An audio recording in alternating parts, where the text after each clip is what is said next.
Hi, thanks for joining me. I'm Alene. I'm a jewelry designer, and today we're going to talk about one of the gems that I've just developed a collection with, and I'm calling it the Desert Sands collection. Part of the reason for that is, well, you'll see when you see the gems. I mean, they look like they came right out of the desert. And actually here in Arizona, which is where my studio is, we're the only state in the union that actually has 4 deserts in our state. So I felt this was a really meaningful name for it.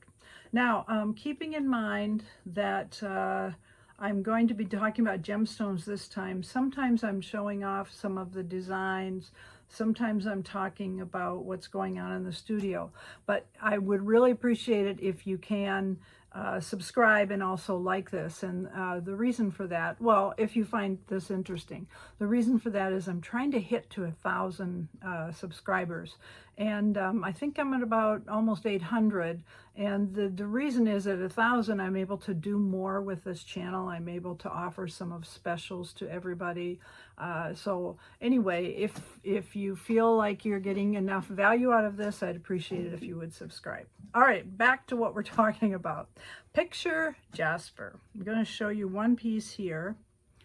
This is a larger piece. We'll look at more later, but I wanted to show you this.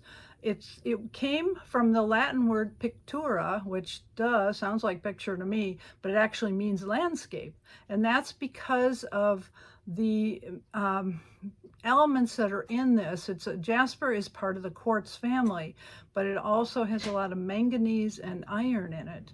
And those different things are what make up the color. So everything looks like a different landscape. And of course, it looks like a desert landscape.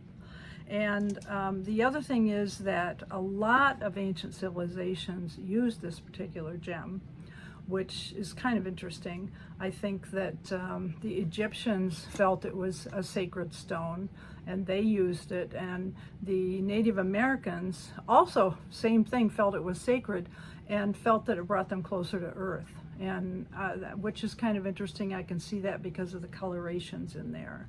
There are other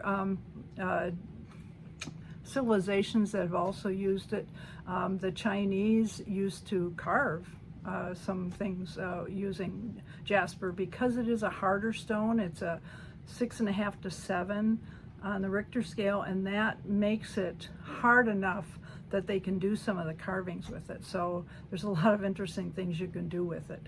Now what I do with it is I design jewelry, and I've got several already on my line which are part of the Desert Sands collection, and I'm going to give you kind of an overview of some other pieces. So we're going to bring you down to this.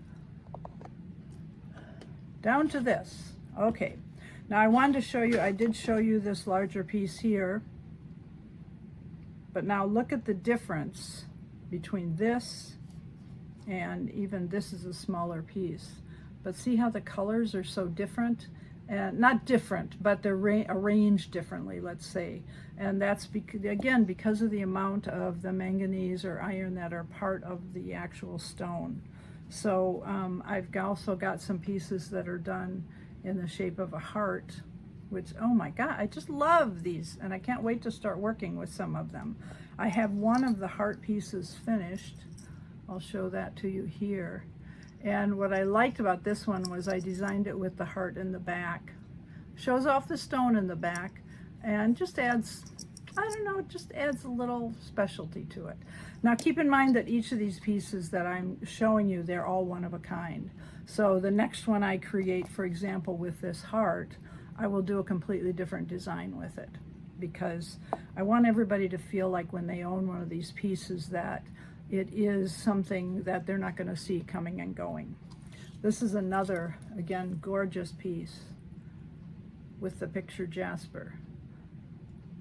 Just the way it aligns, and I like it when it has a lot of the caramels in it as well. These earrings, for example, you can see how it's got this beautiful caramel in it. So anyway, that gives you kind of an idea. You can see some of the rest of them here, just to give you an idea of some of the different color options, I guess you could say, with those. So that gives you kind of an overview of why I named this Desert Sands.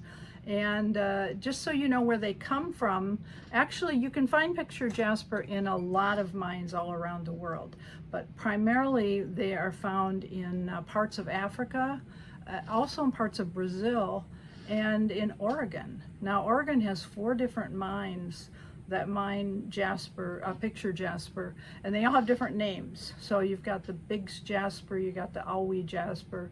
Some of it is named from the person that discovered that vein, and I know that this used to be the practice for many, many years, that you could name it however you wanted to name it. I don't know today if it's a little more complicated than that, but either way, they're all picture jasper and they're all beautiful. So I really appreciate you following me, and I will have some more information. I think it comes up here as far as subscribing, and maybe over here for giving you more information about other gemstones I'm going to be doing. Thanks for following me. Appreciate it. All right, let's see if that's any good.